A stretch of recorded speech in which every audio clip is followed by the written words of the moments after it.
चाह मिटी चिंता मिटी मनवा बेपरवाह, जिसको कुछ नहीं चाहिए वो ही सहनों का शाह शहंशाह। चाह मिटी चिंता मिटी, जब आपकी चाहत मिट जाती है, जब आपकी चिंता ही मिट जाती है, जब आपका मनवा बेपरवाह सा हो जाता है। अब आदमी की चाह कब मिटती है, ये सोचने वाला सोचेगा कि ये कैसी बात कर रहे हैं कि चाह मिट जाएगी, नहीं तो फिर हम जीवित कैसे रहेंगे। चिंता मिट जाएगी तो हम जीवित कैसे रहेंगे, मनवा बेपरवाह कैसे हो सकता है। ये सब वह अवस्थाएं हैं जो एक आत्मस्थ व्यक्ति को प्राप्त होती हैं, जो एक ऐसे व्यक्ति को प्राप्त होती हैं जो जिज्ञासु स्वभाव का होता है, जो जानना चाहता है। वही इस बात को गहरे में जाकर देख पाएगा, गहरे में जाकर इसमें समा पाएगा। वो देख लेगा कि कैसे हमारी जब चाह ही मिट जाती है, कि अब कोई चाह ही नहीं रही, कोई इच्छा ही नहीं रही, अब ऐसी कोई इच्छा ही नहीं रहती है कि हाँ कुछ ऐसा ऐसा लजीज खाने को मिल जाए, कुछ ऐसा ऐसा कपड़ा पहनने को मिल जाए, कुछ ऐसा खास हो जाए, कुछ वैसा हो जाए।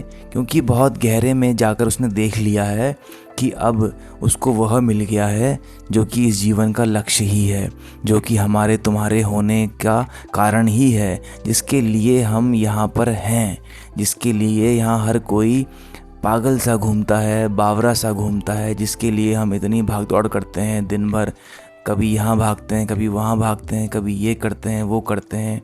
हाँ, मैं ये जानता हूँ कि रोटी कमाना आवश्यक है, उसके लिए मैं तुम्हें मना नहीं कर रहा हूँ कि रोटी कमाना आवश्यक नहीं है। परंतु अगर पूरी ज़िंदगी ही रोटी में बीत जाए तो वो क्या ज़िंदगी है, ज़रा सोचिए ना गौर से। इसका मतलब अभी मन को वो बेपरवाह स्थिति नहीं मिली है। इसका मतलब अभी हमको जो सहनों का साथ शहंशाह है वो स्थिति हमारे भीतर नहीं घटित हुई है। कोई एक आध बिरला होता है जिसके अंदर ये स्थिति घटित होती है, और उसको अगर ये सब दिखता है तो फिर ये उसकी जिम्मेदारी बन जाती है कि वह इस बात को और आगे भी लेकर जाए। क्योंकि वो जान जाएगा कि यार वो तो शहंशाह है, बाहर से वो फ़कीर होगा, बाहर से वो कुछ भी हो सकता है, परंतु भीतर से वो जान जाएगा कि वो तो शहंशाह ही है, वो तो सहनों का सा शहंशाह है। यह कब घटित है, यह तभी घटित हो पाएगा जब वह स्वयं को जान लेगा, जब वह आत्मा का स्वाद ले लेगा, जब वह उसमें बैठ जाएगा जिसमें बैठने के लिए हम सदैव आतुर रहते हैं, जब वह शांति का स्वाद ले लेगा, जब वह आत्मा की बहती हुई शराब के 2 घूंट पी लेगा, तब जा कर के वो ये देख लेगा कि कैसे हमारी और तुम्हारी, जिसको हम चाहत कहते हैं, चिंता कहते हैं, ये सब कहीं दूर ही मिट जाती है, ये सब कहीं दूर ओझल हो जाती है।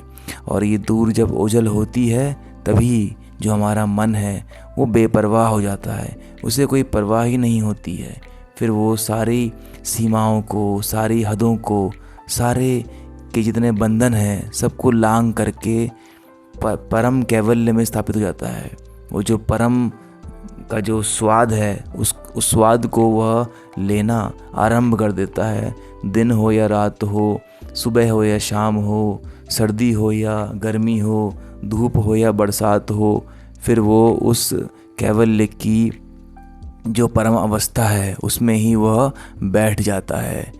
बैठने का अर्थ कुछ कुछ ऐसे ही है जैसे कि कोई चिड़िया डाल पर बैठी हो, वो ऐसे ही बैठ जाता है बिल्कुल गहरे आनंद में, मदमस्त में।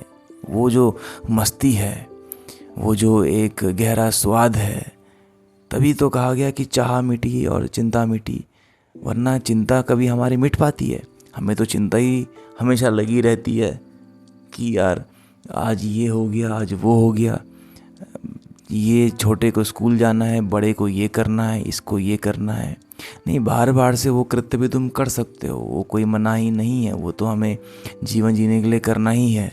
परंतु गहरे में जाकर अगर आप देखेंगे तो क्यों ना एक बार हम उसका भी नशा करें, जिसका नशा करके यहाँ हर कोई फंसा ही है, यहाँ हर कोई धंसा ही है। कहाँ धंसा है? प्रभु प्रेम में। कहाँ धंसा है? वो जो अवस्था है जहाँ ना कोई चाह है ना कोई चिंता है। अगर चाह है भी तो प्रभु की है, और चिंता है भी तो एक ही चिंता है कि जो ये प्रभु का नाम है, ये जो स्वाद है, ये जो आत्मा की जो शराब है, ये हर किसी को मिले, ये हर किसी के पास जाए।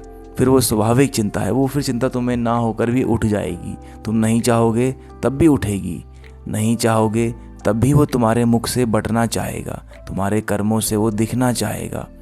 और ये तभी संभव है जब हम जानें कि हम शहंशाह ही हैं।